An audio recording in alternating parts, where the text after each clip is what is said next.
Hello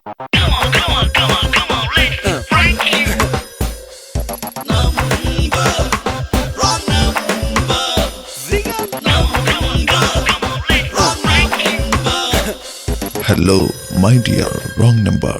hello, അഭിലാഷാണോ? അതെ. ആ, THSന്റെ വെരിഫിക്കേഷന് വിളിച്ചാണേ.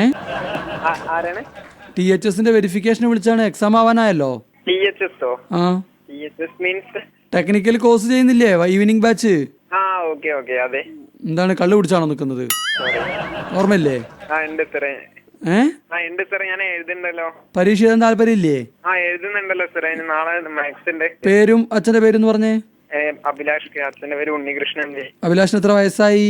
ഡേറ്റ് ഓഫ് ബർത്ത് 16/5/91 ആണ്. അപ്പോ 22, 23 16/5/91. അത് ഇംഗ്ലീഷ് പറയാറില്ല. 65/91. 65ഓ? 16/5/91. എവിടെയാ വീട്? വീട്ട് അഡ്രസ് പറയൂ. കരോളിമത്തിലെ CO പന്തിരങ്കാവ്. മെല്ലെ പറയടോ, എഴുതിയിരിക്കട്ടെ. കാലിക്കറ്റ്. എത്ര രൂപ ഫീസ് അടച്ചു ഇതുവരെ? അവിടുന്ന് പറഞ്ഞതല്ല അടച്ചിട്ടുണ്ട്. അവിടുന്ന് ഒരു 10,000 രൂപ അടയ്ക്കാൻ പറഞ്ഞിനിയോ? ഇല്ല, ഫസ്റ്റ് സെമസ്റ്റർ കഴിഞ്ഞതാണ്. സെക്കൻഡ് പരീക്ഷ തുടങ്ങിയില്ലേ? അല്ല, ഫസ്റ്റ് സെമ്മിന്റെ മൊത്തം അടച്ചിട്ടുണ്ട്. ഫസ്റ്റ് സെമ്മിലാണ് ഇപ്പൊ ഉള്ളത്. അപ്പൊ ഫീസൊക്കെ പെൻഡിങ് തീർക്കണം. ഫീസ് ഇല്ലല്ലോ, പെൻഡിങ് ഒന്നുമില്ല. ഫസ്റ്റ് സെമ്മത്തെ എല്ലാതും അടച്ചതാണ്. അതിന് സെക്കൻഡിൽ ആയില്ലല്ലോ. അത് അടയ്ക്കാനായി. അടുത്ത മാസം ഇപ്പൊ ആയല്ലോ. അടുത്ത മാസം അറിയാം. ഓക്കെ, അത് അടക്കണം. ഇല്ലെങ്കിൽ എന്താ വെച്ചാൽ സർട്ടിഫിക്കറ്റ് കിട്ടൂല. എത്ര വരെ അടുത്ത മാസത്തേക്ക്? അടുത്ത മാസം ഒരു 7 രൂപ വരും. 7 കഴിഞ്ഞ പ്രാവശ്യം എത്ര അടച്ചേ? കഴിഞ്ഞ പ്രാവശ്യം ഒക്കെപ്പാട് എത്ര 13 എത്ര ആയിന്. നമ്മുടെ ട്രഷറി കൊണ്ടടച്ചാൽ മതി. ട്രഷറിയില്ല. ആ, അവിടെ ട്രഷറി പോകുമ്പോൾ ചില്ലറ കൊണ്ടുപോകണേ. അല്ലെങ്കിൽ ഇനി അവരോട് ചീത്ത 7 രൂപയ്ക്ക് വേണ്ടിയിട്ട് 100 നോട്ടൊക്കെ കൊണ്ടുപോയാല്. സാറ് പേരെന്താ? ശിവദാസൻ. വേറെന്തെങ്കിലും ജോലിക്ക് പോകുന്നുണ്ടോ? ഒരു സ്റ്റോക്ക് ബ്രോക്കിംഗ് ഫേമിലാണ്, മാർക്കറ്റിംഗിലെ. ഇൻവെസ്റ്റ് ചെയ്യുന്ന പരിപാടി. അതെ. അതെങ്ങനെ മെച്ചമുണ്ടാവോ നമുക്ക്?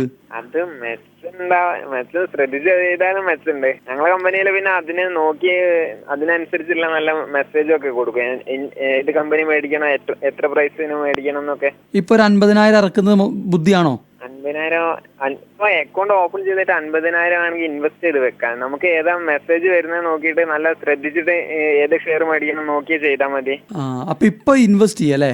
ഇൻവെസ്റ്റ് ചെയ്യുന്നതിന് കുഴപ്പമൊന്നുമില്ല. ഇപ്പൊ നമ്മളെ ഒരു വീടിന്റെ പാർട്ടീഷൻ കഴിഞ്ഞ വകയിൽ ഒരു 5-8 ലക്ഷം റുപ്യ കിട്ടിയിട്ടുണ്ട്. അപ്പൊ അതിപ്പോ എന്തെങ്കിലും ചെയ്യാൻ പറ്റുമോ?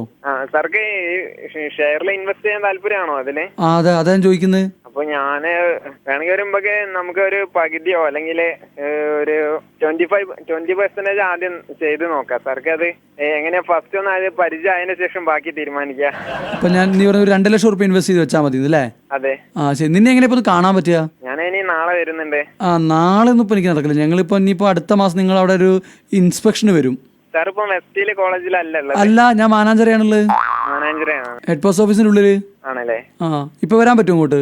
ഇല്ല, ഞാന് ഇപ്പൊ എക്സാം ആയതിനെ കൊണ്ട് ഞാൻ ഇപ്പൊ ലീവ് ആക്കി ഇരുന്ന് പഠിക്കായിരുന്നു. മിടുക്കാൻ. അപ്പൊ ഒരു ബോധം ഉണ്ടല്ലോ, നന്നായിരിക്കട്ടെ. അതുണ്ട്. ഞാന് ഒരു കാര്യം ചെയ്യാം സാർ. അടുത്ത ചൊവ്വാഴ്ച വരെയുള്ള എക്സാം, ഇംഗ്ലീഷ് പാടി കഴിഞ്ഞ എക്സാം കഴിഞ്ഞു. അത് കഴിഞ്ഞ് നമുക്ക് മീറ്റ് ചെയ്യാം. സാർ ഒന്ന് മൊബൈൽ നമ്പർ തരാമോ? ശരി, എല്ലാം നടക്കട്ടെ. ഞാൻ പ്രാർത്ഥിക്കാം കേട്ടോ. ഓക്കെ സാറേ. സാറ് നമ്പർ ഒന്ന് തരാമോ? ഞാൻ എക്സാം കഴിഞ്ഞിട്ട് നമുക്ക് മീറ്റ് ചെയ്യാം. തീർച്ചയായിട്ടും നമുക്ക് മീറ്റ് ചെയ്യണം. എന്റെ നമ്പർ 0495402393. ഇതിൽ വിളിച്ചിട്ട് ഹലോ റെഡ് FM RJ സൂരജിനൊന്ന് കിട്ടുമെന്ന് ചോദിക്കുക. അപ്പൊ ആരെ പറ്റിക്കാൻ പറഞ്ഞത്? കൂടെ പഠിക്കുന്ന വിദ്വാന്റെ പേര് ആസിഫ്. ആഷിഫ്.